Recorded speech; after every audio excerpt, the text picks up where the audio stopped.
మరి అటు ఈరోజైతే సిఎస్కే వర్సెస్ ఎంఐ మ్యాచ్ అయితున్నది. 2 ఛాంపియన్ టీమ్స్ ఇటువంటి సిచ్యుయేషన్‌లున్నాయి. మస్ట్ విన్ గేము 2 టీమ్‌లకు గూడా. చెన్నైకి ఒకటి ఓడిపోతే ఇంకో ఛాయిస్ ఉంటది గానీ, ఎంఐకి పోతే ఇగ డౌటే అయిపోయింది. వాళ్ళకి సీజన్ ప్లే ఆఫ్స్ కష్టమే. సో, మరి మస్ట్ విన్ గేమ్‌లో ఎట్లా ఉండబోతుందో మాట్లాడుకునే ప్రయత్నం చేద్దాం. ముందుగా ఈ మ్యాచ్ వచ్చేసి చెన్నైలో మీకు మంచి బ్యాటింగ్ పిచ్చే వచ్చే అవకాశం ఉన్నాయంటాళ్ళు. అక్కడ అక్కడ పంజాబ్ 210 చేజ్ చేసింది చెన్నైపై ఆ పిచ్చే అంటాళ్ళు. Pitch number 5. సో, మీకు టాస్ గెలిస్తే ఏ టీమైనా బౌలింగ్ ఎంచుకోవచ్చు.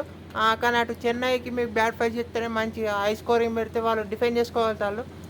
సో, వాళ్ళు బ్యాట్ ఫైట్ చేసే అవకాశాలే ఉన్నాయి. అటు ముంబై కూడా లాస్ట్ మ్యాచ్ బ్యాటింగే చేసింది. సో, మరి టాస్ అయితే పెద్ద అంత ఫ్యాక్టర్ ఉండకపోవచ్చు మంచి స్కోర్ పెడితే.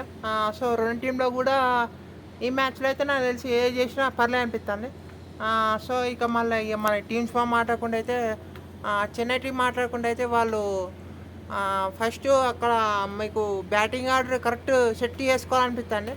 అక్కడ మీకు ఇంపాక్ట్ ప్లేయర్ మీకు సర్ఫరాజ్ ఖాన్ బ్యాట్ ఫైట్ చేసేటప్పుడు పవర్ ప్లేలో దించిండు. అది చూసుకోవాలి వాళ్ళు. ఇంకా మీకు బౌలింగ్లో కూడా మంచి అటు అఖిల్ హుసేన్, నూర్ అహ్మద్ ఇద్దరు స్పిన్నర్స్ ఈరోజు మంచి యూజ్ అవుతారు.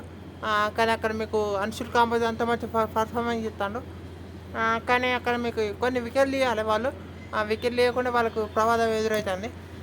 ఇక మళ్ళీ బ్యాటింగ్ మాట్లాడకుండా అయితే బ్యాటింగ్లో అక్కడ సంజు శాంసన్పై డిపెండ్ అవుతా అనిపిస్తుంది. అటు last match Ruturaj Gaikwad 50 half century plus అనేది తనకి హై కాన్ఫిడెన్స్ ఇస్తుంది. తనకైతే మంచి కాన్ఫిడెన్స్ ఇస్తుంది. ఈ మ్యాచ్లో కూడా ఆ ఫామ్ని కొనసాగిస్తే మీకు మంచి ఇంకా మంచిగా ఆడితే మస్తు ఉంటాయి అనిపిస్తుంది చెన్నైకి. అక్కడ మీకు ఉర్రిల్ పటేల్ సర్ఫరాజ్ ఖాన్ చూసుకోవాలి. మరి సర్ఫరాజ్ ఖాన్తో వెళ్ళినా ఉర్రిల్ పటేల్తో వెళ్ళినా ఎవరు వెళ్ళినా అక్కడ పర్ఫార్మెన్స్ చేయాలి. ముఖ్యంగా అక్కడ వాళ్ళు దూబేను బ్రెవాస్ నుంచి రన్స్ కావాలి వాళ్ళకు. దూబే బ్రెవిస్ మంచి రన్స్ చేస్తే మీకు చెన్నైకి అడ్వాంటేజ్ ఉంటుంది. లేకుంటే వాళ్ళ దగ్గర నుంచి రన్స్ రాకుండా చెన్నైకి చాలా కష్టమవుతుంది అక్కడ. వాళ్ళు ఇంకా మళ్ళీ అటు ఓవర్టర్న్ బాగా పర్ఫార్మెన్స్ చేస్తాను. ఓవర్టర్న్ మంచి పర్ఫార్మెన్స్ చేస్తాను. అటు కార్తీక్ శర్మ అంటారు. మరి కార్తీక్ శర్మ కూడా వచ్చినంతలో ప్రయత్నం చేస్తాను తను కూడా. సో, ఇట్లున్నాయి మరి చెన్నై టీం.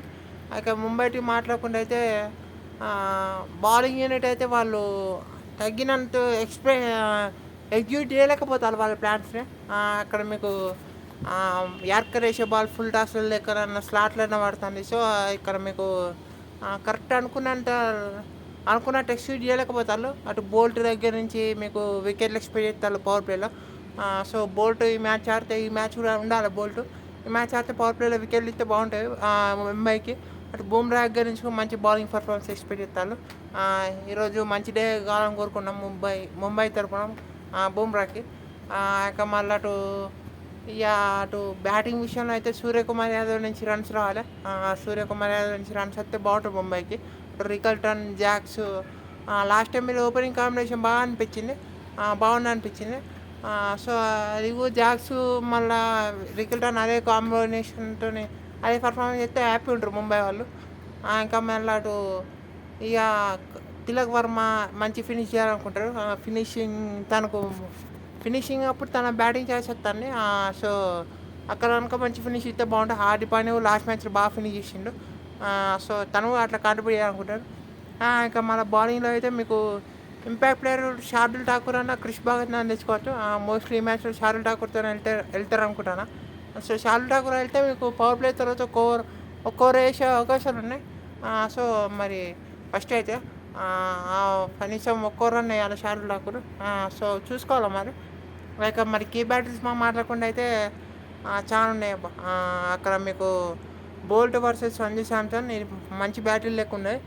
సంజు శాంసన్కి అంత మంచి రికార్డు లేదంటారు బోల్ట్కి అగెనిస్ట్గా. సో, బోల్ట్ ఈ మ్యాచ్లో మరి వికెట్లు ఇస్తే ఎంఐకి బాగుంటాయి. సంజు బాడితే సిఎస్కే బాగుంటాయి. ఈ ఒక మంచి బ్యాటిల్ అనుకుంటా. గైక్వాడ్ కూడా మంచి బ్యాటిల్లో ఉండొచ్చు. So, Gaikwad versus Boult. కానీ సంజు శాంసన్ వర్సెస్ బోల్ట్ చూసుకున్నాం మనం. అటు మీకు బూమ్రా సెకండ్ ఓవర్ ఎత్తారా అంటే చూడాలి. బూమ్రా వర్సెస్ సంజు శాంసన్ కూడా మంచి బ్యాటిల్ ఉండొచ్చు. కానీ అటు డెత్లో మీకు దూబే వర్సెస్ బూమ్రా చూడబోద్దే కానీ దూబే వర్సెస్ బుమ్రా. ఇంకా మీకు ఇటు వీళ్ళు బ్యాటింగ్ చేసేటప్పుడు అటు రియాన్ నికెల్టన్ ఉండొచ్చు. రియాన్ నికెల్టన్ వర్సెస్ అన్సుల్ కాంబోజ్ ఇది ఒక మంచి బ్యాటిల్ చూడొచ్చు. కానీ అక్కడ నూర్ అహ్మద్ ఉంటాడు. నూర్ అహ్మద్ వర్సెస్ ఇక్కడ సూర్యకుమార్ యాదవ్ ఈ బ్యాటిల్ మంచిగా ఉంటాయి. మీకు పవర్ ప్లేలో అక్కడ అకిలిసన్ అయితే అకిలిసన్ వర్సెస్ జాక్స్ అని అక్కడ మీకు రియాన్ నికెల్టన్ కానీ ఇది కూడా మంచి బ్యాటిల్ ఉన్నాయి. సో అక్కడ నేనైతే అక్కడ పవర్ ప్లేలో ఇక్కడ మీకు అకిలిసన్ వర్సెస్ విల్ జాక్స్ అనుకుంటానా. సో చూద్దాం మరి. ఇంకా మంచి మంచి బ్యాటిల్స్ ఉన్నాయి. అటు సూర్యకుమార్ యాదవ్, నూర్ అహ్మద్, ఇంకా సూర్యకుమార్ యాదవ్ వర్సెస్ అకిలిసన్ కూడా బాగుంటాయి. ఆర్డి పాండ్యా వర్సెస్ నూర్ అహ్మద్, ఆర్డి పాండ్యా వర్సెస్ అకిలిసన్. సో ఇవి కూడా బాగుంటాయి. ఇంకా మరి ముంబై టీం అయితే వాళ్ళు అక్కడ బ్యాట్ ఫైట్ చేస్తే అయితే మీకు మంచి బ్యాట్ ఫైట్ చేసిన మాని అనిపిస్తాను టీం టోటల్. కానీ అక్కడ వాళ్ళు డిఫెండ్ చేసుకోవాలి. బుమ్రా దగ్గర నుంచి ఎక్స్పెక్ట్ చేస్తారు వికెట్లు. కానీ ఈ మ్యాచ్లో వికెట్లు ఇస్తే బాగుంటాయి ముంబైకి. అటు బౌల్ దగ్గర నుంచి వికెట్లు ఎక్స్పెక్ట్ చేస్తారు. ముఖ్యంగా పవర్ ప్లేలో వికెట్లు రావాలి బౌల్ దగ్గర నుంచి. అట్లయితే ముంబైకి అడ్వాంటేజ్ ఉండే అవకాశాలు ఉన్నాయి. ఇంకా మళ్ళీ ఇక స్పిన్ విభాగంలో మీకు గజన్ఫర్ బాగా పర్ఫామ్ చేస్తాను అనిపిస్తుంది. అటు గజన్ఫర్ ఉన్నాడు, ఇటు నూర్ అహ్మద్ ఉన్నాడు. సో వీళ్ళిద్దరి దగ్గర నుంచి వాళ్ళ టీమ్స్ బాగా పర్ఫార్మెన్స్ ఎక్స్పెక్ట్ చేస్తే అటు చెన్నై కనుక ఫస్ట్ బ్యాటింగ్ చేసి ఒక మంచి స్కోర్ పెడితే బాగుంటుంది వాళ్ళకు. ఇంకా మళ్ళీ అటు వాళ్ళు రామకృష్ణ ఘోష్ అన్న అటు ముఖేష్ చౌదరి అన్న ఆడించే అవకాశాలు ఉన్నాయి. సో ఇక మళ్ళీ వాళ్ళు మంచి పర్ఫార్మెన్స్ అయితే బాగుంటాయి ఇక చెన్నైకి. వాళ్ళ బౌలింగ్ ఆప్షన్ చూడండి మీకు అక్కడ అన్సుల్ కాంబోజ్ ఉండు, ఇంకా గుర్జప్నీత్ ఉండు, జేమీ ఓటంగ్ ఫాస్ట్ బౌలింగ్ చేయడు, ముఖేష్ చౌదరి అన్న, రామకృష్ణ ఘోష్ అన్న, ఈ నలుగురు ఫాస్ట్ బౌలర్స్ ఉన్నారు. ఇంకా స్పిన్లో అకిలిసన్, నూర్ అహ్మద్ వీళ్ళిద్దరు ఉన్నారు. సో వాళ్ళ బౌలింగ్ యూనిట్ బాగున్నాయి.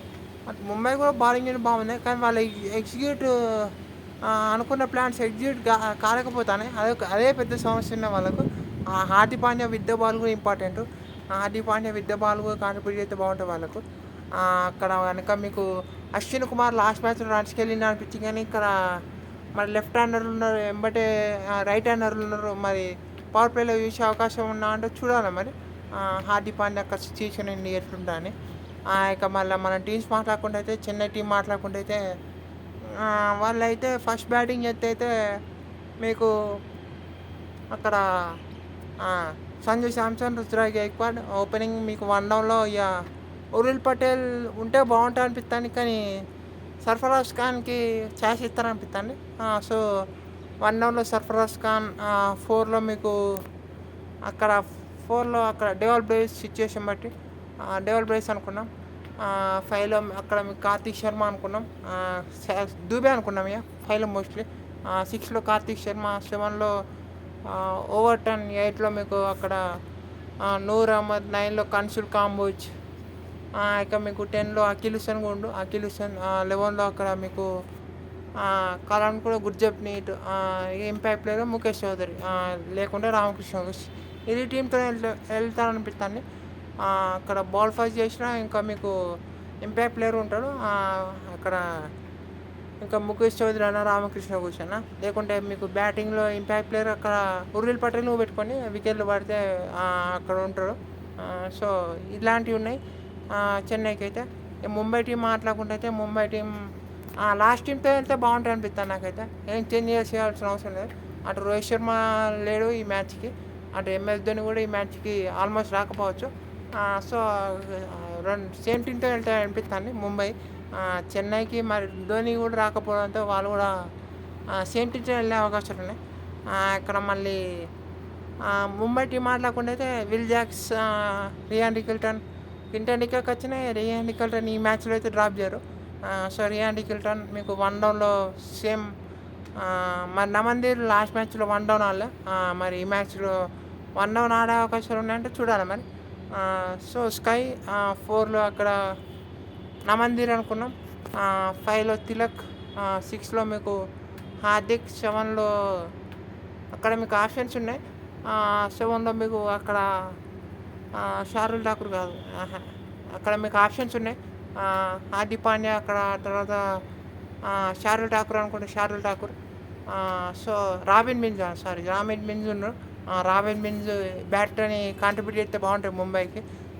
సో లాస్ట్ మ్యాచ్లో అంత పెద్ద బ్యాటింగ్ చేసే అవకాశం రాలే. సో రాబిన్ మింజ్ బ్యాటింగ్తో కాంట్రిబ్యూట్ చేస్తే మెగు బాగుంటాయి బ్యాటింగ్ చేస్తే. 8లో మీకు అక్కడ షార్దుల్ ఠాకూర్ ఇంపాక్ట్ ప్లేయర్ ఉంటారు షార్దుల్ ఠాకూర్. సో 8లో మీకు బోల్ట్ అనుకున్నాం. బోల్ట్, బూమ్రా, ఆ తర్వాత మీకు అక్కడ గజన్ఫర్ ఉండు, అశ్విన్ కుమార్ ఇంపాక్ట్ ప్లేయరే. అక్కడ మీకు షార్దుల్ ఠాకూర్ రావచ్చు, లేకుంటే క్రిష్ భగత్, ఇది అనుకుంటాను ఆ టీం. కానీ ముంబై అయితే అక్కడ మీకు టాప్ ఆర్డర్ క్లిక్ అయ్యి సూర్యకుమార్ యాదవ్ నుంచి రన్స్ వచ్చి మీకు బూమ్రా, బోల్ట్ కనుక వికెట్లు ఇస్తే మంచి అడ్వాంటేజ్ ఉండొచ్చు. ఫీల్డింగ్ కూడా ఇంపార్టెంట్, ఫీల్డింగ్ కూడా మీకు ఇంపార్టెంట్. అటు క్యాప్టెన్సీ కూడా ఇంపార్టెంట్. ఇంకా మళ్ళీ అటు ఫేవరెట్స్ అంటే మరి చెన్నై లాస్ట్ మ్యాచ్లో కూడా ఓడిపోయింది. కానీ వాళ్ళు కొంచెం ప్లీజ్డ్ ఉంటారు. అంత మంచి కొంచెం బ్యాటర్ మంచి ఫినిష్ చేసింది కాబట్టి. అటు ముంబై కూడా లాస్ట్ మ్యాచ్లో 240 చేసిళ్ళు, 240+ చేసిళ్ళు. దాంతో వాళ్ళ బ్యాటింగ్ కూడా మంచి హ్యాపీ ఉంటారు కొంచెం. సో మరి ఫేవరెట్స్ అంటే కష్టంగా ఉన్నాయి చెప్పడం. కానీ చెన్నై హోమ్ గ్రౌండ్ కాబట్టి కొంచెం చెన్నైకి అడ్వాంటేజ్ ఉండొచ్చు అనిపిస్తుంది. కానీ ముంబై టీం అయితే వాళ్ళ ప్లేయింగ్ 11కి వాళ్ళు కనుక కరెక్ట్గా ప్లేయింగ్ 12కి వాళ్ళు కనుక కరెక్ట్ పర్ఫామ్ చేస్తే మంచి ప్లాన్స్ ఎగ్జిక్యూట్ చేస్తే వాళ్ళు గెలిచే అవకాశాలు ఉన్నాయి. సో 50-50 లెక్క ఉన్నది. చెన్నై 51, ముంబై 50. కానీ చెప్పలేం ముంబై ఎప్పుడు ఎట్లా ఆడతారని. చెన్నై కూడా మీకు వాళ్ళ బ్యాట్తో మంచి కాంట్రిబ్యూట్ చేస్తే వాళ్ళకు కూడా మంచి డిఫెండ్ చేసే అవకాశాలు ఉన్నాయి. అటు గుర్జప్నీత్ కూడా ఎట్లా పర్ఫార్మెన్స్ చేస్తారో చూడాలి. ఆ పిచ్లో కొంచెం ఎక్స్ట్రా బౌన్స్ ఉండే అవకాశాలు ఉన్నాయి అంటారు. సో ఇక్కడ ఫాస్ట్ బౌలర్స్ కూడా మంచి ఎక్స్ట్రాక్ట్ చేయగలుగుకోవాలి. అక్కడ మీకు బూమ్రా దగ్గర నుంచి వికెట్లు వస్తే ముంబైకి బాగుంటాయి. కానీ చూద్దాం మరి ఏమవుతుందో. ఇక అంతే వీడియోనా. Thank you for watching.